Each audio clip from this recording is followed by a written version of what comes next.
Historia de la pedagogía. Sección 68. Tercera parte. Del Renacimiento a Kant. 10. Hobbes y Spinoza.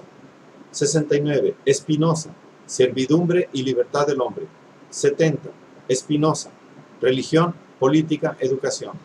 Esta es una obra de los maestros Abagnano y Bisalberti. 69. Spinoza. Servidumbre y libertad del hombre. Al abordar en la tercera parte de la Ética su tratado de las pasiones, Spinoza declara que las considera no como algo extraño a la naturaleza, sino como causas naturales, sometidas a las comunes leyes naturales. Está convencido de que la naturaleza es siempre la misma, o sea, que sus leyes valen en todos los campos, inclusive en el hombre, y que, por lo tanto, nada es posible entender acerca del hombre y sus pasiones sino sobre la base de esas leyes. Por consiguiente, es necesario tratar en modo geométrico las acciones y apetitos de los hombres, justo como si se tratase de líneas, planos y cuerpos. Dentro del orden natural están encuadrados no solo los hombres dotados de razón, sino también los que la ignoran, los estultos, los locos y los sanos de la mente. Nada hay en la naturaleza que sea absurdo o ridículo, porque todo deriva necesariamente del orden y la conexión de ella. Sobre esta base, Spinoza levanta su geometría de las pasiones, que es, al mismo tiempo, un análisis de la servidumbre y la libertad humanas, porque considera tanto la potencia de las pasiones sobre el hombre como la potencia del hombre sobre las pasiones. Este análisis tiene como fundamento unos cuantos principios que no son propios del hombre, sino que pertenecen a todo ente en general.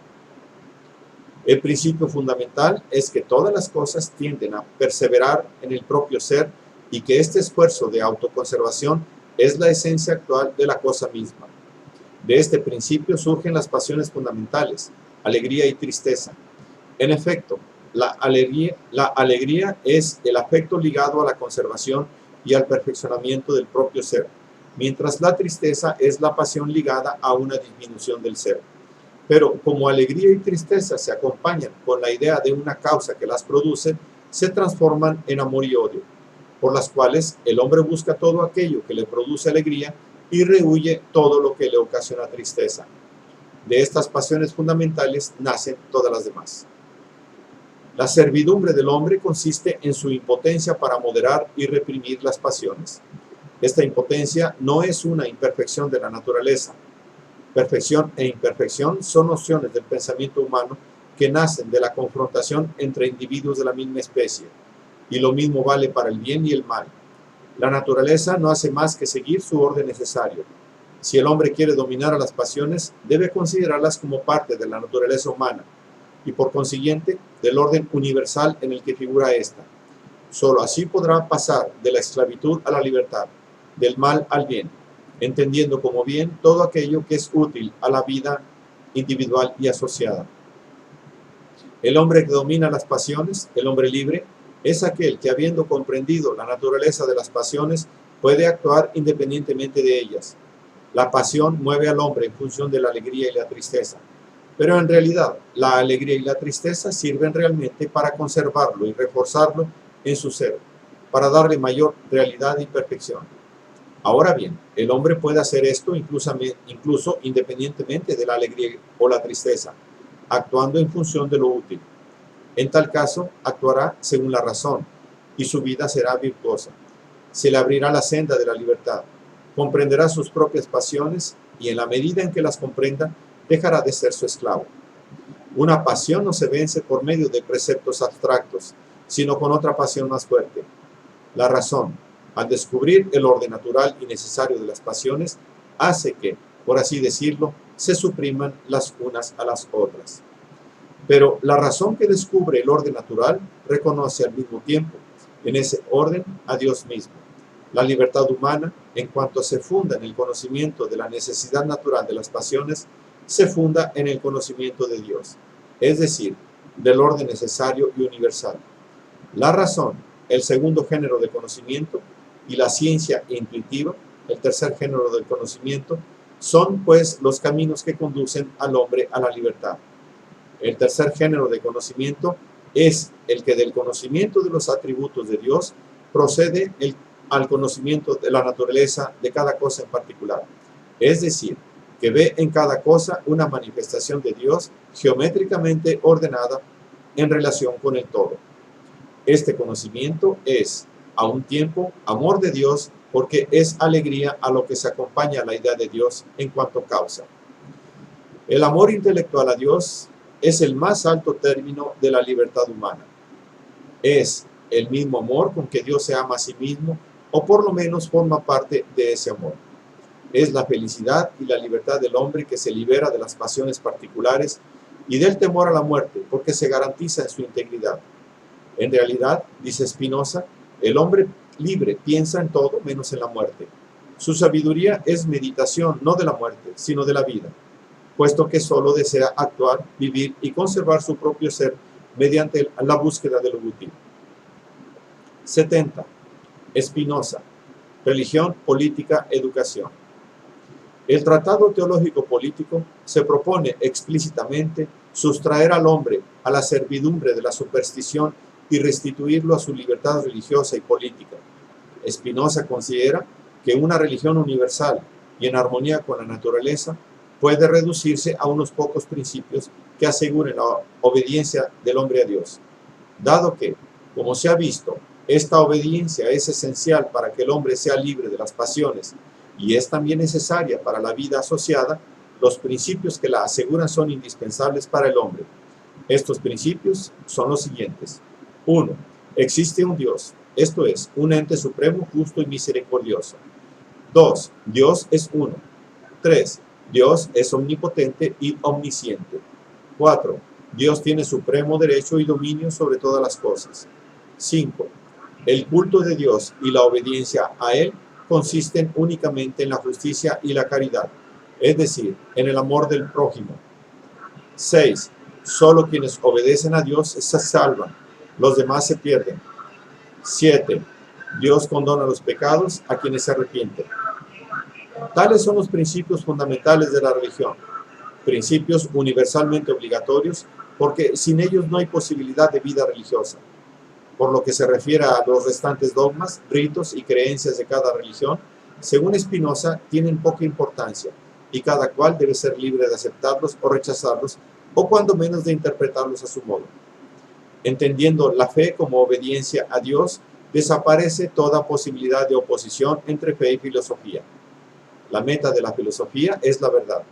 La meta de la fe, la obediencia y la piedad. Se trata de fines heterogéneos que no pueden chocar ni oponerse. Esta distinción posibilita la libertad del hombre en su indagación filosófica y en su fe religiosa. Ese mismo tratado teológico político, al igual que el tratado teológico que quedó inconcluso, trazan la concepción política de Spinoza, que también tiene como finalidad defender la libertad del hombre. El título del último capítulo del tratado teológico revela las últimas ideas políticas de Spinoza, donde se demuestra que en una libre república es lícito que cada uno piense lo que quiera y diga lo que piense. Spinoza tiene del estado de naturaleza un concepto análogo al de Hobbes. El derecho de cada hombre coincide con su potencia, puesto que por naturaleza cada hombre goza de tanto derecho como fuerza posee para existir y actuar. Dado que los hombres son movidos más por las pasiones que por la razón, el estado de naturaleza los hace enemigos, pero de esta condición de guerra salen uniéndose mediante un pacto que constituye al Estado y deriva su justificación y utilidad, de la utilidad que representa para quienes lo han aceptado. De este pacto nace el derecho del Estado sobre los súbditos, derecho que, sin embargo, no es ilimitado, porque el Estado está vinculado por la exigencia de procurar la utilidad de sus súbditos, o sea, de conformarse a la razón por la que es justamente posible reconocer su utilidad. Spinoza enfoca la naturaleza humana con absoluta objetividad, pero sin el pesimismo de Hobbes. Si bien es cierto que el hombre se ve constreñido al pacto social por el temor y por la esperanza, también es cierto que la razón, al desarrollarse en virtud de esa misma convivencia, llega a apreciar naturalmente el estado civil, dado que habiendo escapado a la ley de la selva, ahora aprecia la ley de la colaboración y el amor. Homo homini Deus. Por consiguiente, Spinoza, lejos de justificar el despotismo, ve en el Estado el instrumento apto para promover efectivamente la libertad de los ciudadanos mediante instituciones racionales capaces de proteger al individuo contra la arbitrariedad. De tal forma, en un Estado bien organizado, el hombre encuentra su libertad, porque, al obedecer a las leyes, no hace más que obedecer a la ley de la razón de donde emanan aquellas.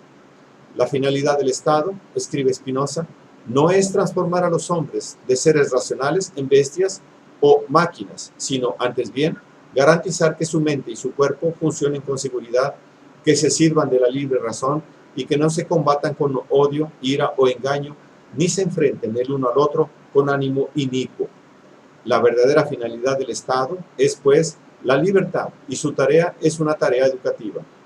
Sin embargo, para Spinoza, el Estado no debe asumir funciones culturales, sino garantizar la libertad de pensamiento y enseñanza. El Estado que sueña Spinoza se aproxima, por tanto, al moderno Estado liberal con funciones más bien negativas que positivas. Esto es, esencialmente, de policía y defensa. En un sistema como el de Spinoza, que reconoce la naturaleza a un tiempo pasional y racional del hombre, así como el paso gradual de una fase en que predomina el primer aspecto a otra fase en que predomina el segundo, la exigencia educativa es omnipresente. Se reconoce la función pedagógica como la más alta y se fomentan los métodos naturales de educación. Los espíritus no se someten con la violencia, sino con el amor y la generosidad. Se rechaza toda pedantería moralista y se juzga severamente todo abuso de autoridad. De esta forma, paradójicamente, la filosofía de la absoluta necesidad desemboca en la pedagogía de la libertad espiritual.